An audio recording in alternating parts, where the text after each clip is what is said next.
una de las personas, miembros del Consejo Administrativo de la Cooperativa Acción Rural.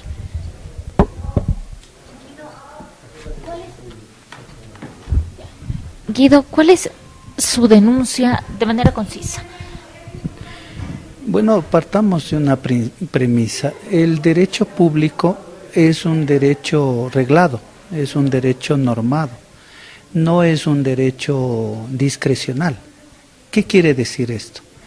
Que todo está escrito. Este principio de legalidad del derecho público alcanza la categoría constitucional que se describe en el artículo 226 de la Constitución. Y tiene que ver con la actividad de control que hace la superintendencia a la cooperativa Acción Rural. ¿Cuál es nuestra dificultad en cuanto a nuestro ejercicio a la defensa? Que a través de un informe de 23 páginas, sin ningún sustento, teniendo en cuenta de que la actividad de control es una actividad que se sustenta en papeles de trabajo, no se nos permite el acceso a los documentos que supuestamente nos incriminan. Por ejemplo, se dice que el Consejo de Administración ha aprobado unas actas, pero no hemos tenido acceso a las actas porque en el caso de mi defendido, él jamás firmó ninguna actas. Entonces, nosotros a nivel de Fiscalía hemos solicitado que se nos entregue copias de todo el proceso de construcción de las actas, el debido proceso que habla la Constitución.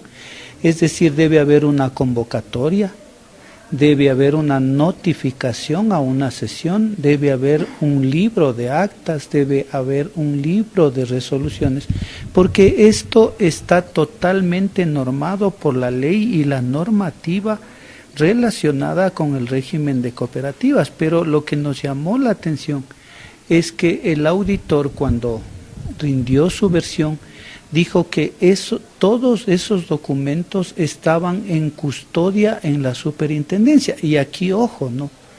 Si estamos en el régimen penal, toda la evidencia que recoge un investigador tiene que ingresar a cadena de custodia para que luego esta documentación sea periciada. Pero, y otro elemento del derecho administrativo y del control gubernamental es que la actividad de control se desarrolla in situ, es decir, en la institución auditada. No tenía por qué el auditor tomar la documentación de una cooperativa y llevarse como que esa documentación le pertenece a la superintendencia, llevarse y tomarlo en custodia.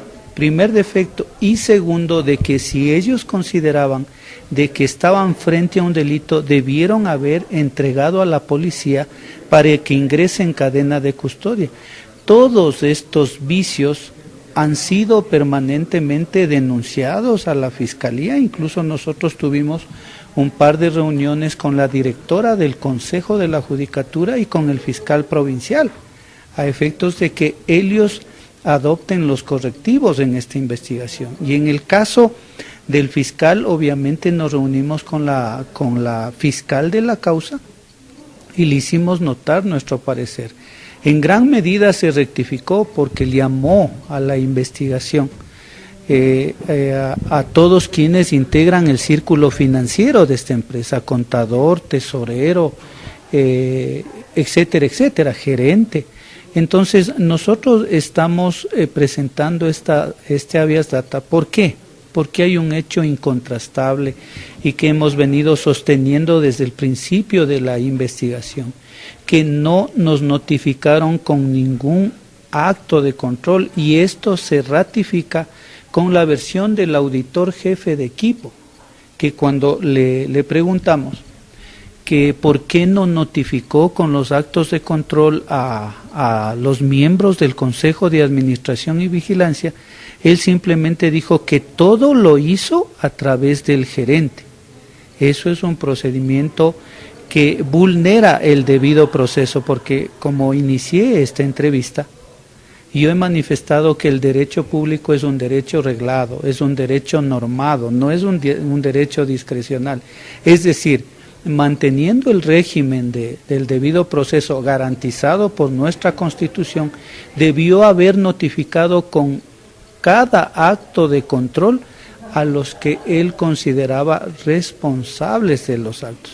Además, se debe tener en cuenta que la actividad técnica y financiera, además que es normada y reglada, es desarrollada por técnicos, por especialistas, es decir, por contadores, por auditores.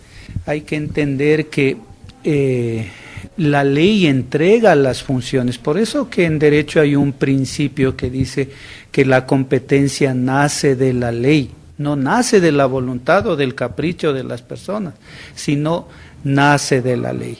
En el caso de mi defendido era parte del Consejo de Administración, con funciones exclusivamente normativas, pero hay un ente, un Consejo de Vigilancia, que es el ente colegiado natural de control, es decir, el Consejo de Vigilancia tuvo que estar pendiente de los estados financieros, de la salud financiera de la cooperativa, pero esto estamos investigando. Lo que quiero dejar en claro que el Consejo de Administración no tenía nada que ver con el manejo financiero de la cooperativa, tanto más si se tiene como dato de que,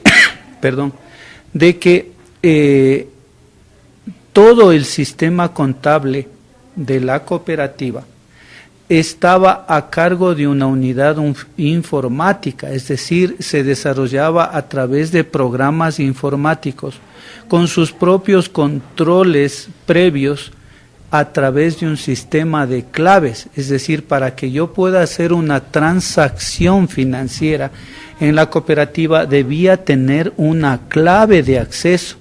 Y eso únicamente lo tenían el tesorero, el jefe financiero, el contador y el gerente. Cuando fue preguntado el jefe financiero si alguno de los miembros del Consejo de Administración tenía clave de acceso al sistema financiero, él fue categórico en señalar que no. Además, se tiene un dato en esta investigación.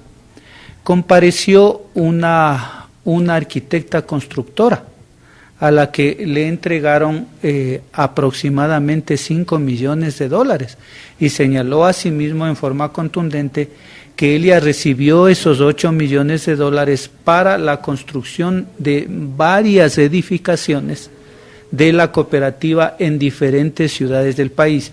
Si el informe señala que hay un perjuicio aproximado de $9 millones y ya está totalmente evidenciado de que hay una persona que cogió $8 millones para fines específicos, obviamente la arquitecta cogió para construir.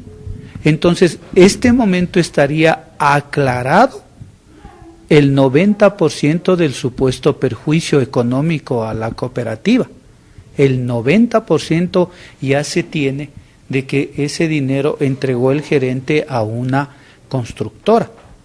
Entonces, acá nosotros también estamos muy preocupados porque si el Consejo de Administración, lo mismo el Consejo de Vigilancia, son cuerpos colegiados, sus decisiones son colectivas, ¿cómo es posible que de los 9 miembros a unos hayan dictado orden de prisión y a otros no? Es decir, que estamos administrando justicia viendo la cara, y eso es totalmente discriminatorio para mi defendido. Dentro del Consejo de Administración hay personas que no están detenidas. No está ninguno detenido, estamos hablando de la orden de prisión preventiva como medida cautelar. Mi defendido tiene 8 meses lejos de su familia, lejos de su trabajo, ha perdido su trabajo por esta orden de prisión preventiva sin ningún sustento legal, porque reitero, mi defendido jamás fue notificado con ningún acto de control. Se dice que fue parte de la construcción de unas actas, pero exhiban todo el debido proceso previo a la construcción de las actas y posterior a la construcción de las actas, porque se entiende que previo a elaborar un acta debe haber una convocatoria, debe haber una notificación, debe haber una lista de asistencia, debe haber un acta, debe haber un libro de actas, debe haber un libro de resoluciones, como manda la ley de la superintendencia, como manda toda la normativa de gestión de una cooperativa. No es que acá se puede decir que hay unas actas y punto, nadie nos ha exhibido las actas para podernos defender.